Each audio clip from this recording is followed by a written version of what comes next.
Ainda na primeira gaveta, a gente tem os recursos básicos, ó. Fita dupla face, tem velcro. Nossa, a gente já usou velcro para tanta coisa.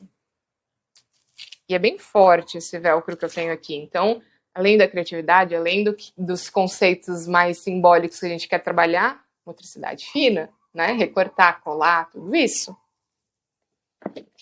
Elástico.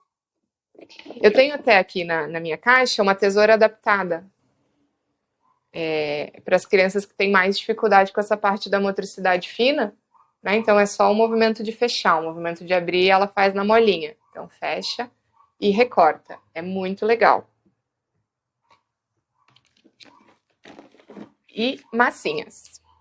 Temos também.